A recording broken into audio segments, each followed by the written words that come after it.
तदबीर बदल सकती है, तकदीर बदल सकती है। तदबीर बदल सकती है, तकदीर बदल सकती है। आपका साथ यदि मिला तो तस्वीर बदल सकती है। फैसला आपको करना है, आपको कैसा सेवक चाहिए। आपकी सेवा करने के लिए तैयार हैं आपके अपने नेक कर्मठ ईमानदार सच्चे समाज सेवक वार्ड सदस्य पद की उम्मीदवारी लेकर आपका आशीर्वाद लेने के लिए। तो आइए इसके लिए हम सब भी जाति मजहब की दीवारों को तोड़कर एकजुट हो जाएंगे, चलेंगे चुनाव बूथ पर और भारी बहुमत से विजयी बनाकर वार्ड सदस्य चुनेंगे। आहो पिया के अब की वार्ड सदस्य सिखार हथिन हो। आहो पिया के अब की वार्ड सदस्य सिखार हथिन हो। आहो पिया सुनाही की बड़ाई मंदार हथिन हो।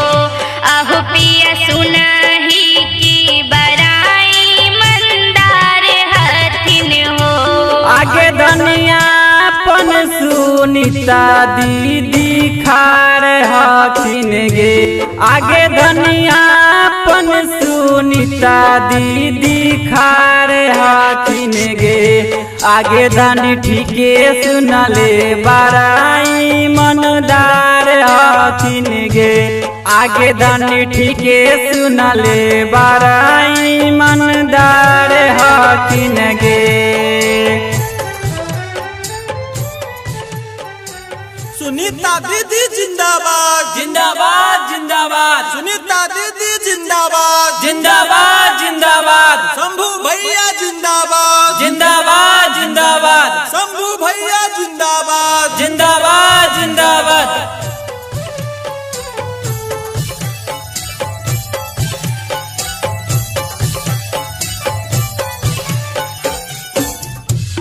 आहो पिया कितना वार्ड नंबर से खार हथिन हो। आहो पिया कितना वार्ड नंबर से खार हथिन हो। आहो पिया सब कहथिन सच्चा उम्मीदवार हथिन हो। आहो पिया सब कहथिन सच्चा उम्मीदवार हथिन हो। आगे धनी 5 नंबर वार्ड से खड़ा हथिन गे। आगे धनी मोहन चक पंचायत से खड़ा हथिन गे। आगे धनी ठीके सुनले सच्चा उम्मीदवार हथिन गे। आगे धनी ठीके सुनले सच्चा उम्मीदवार हथिन गे।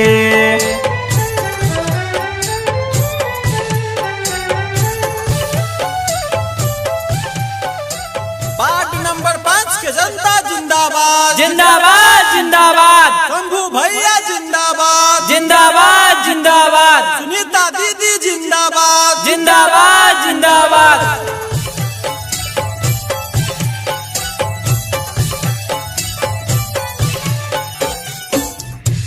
आहो पिया ढासा में ना आके केहू से नोट लिहा हो।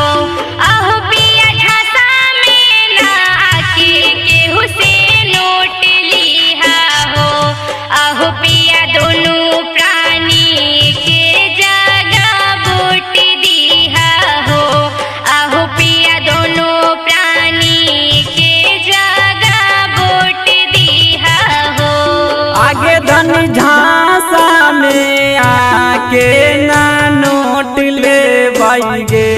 आगे धनी झांसा में आके ना नोट ले गे। आगे धनी दोनों प्राणी सुनीता दीदी के वोट दे गे। आगे धनी दोनों प्राणी सुनीता दीदी के वोट दे गे। Recording by Ganga Studio.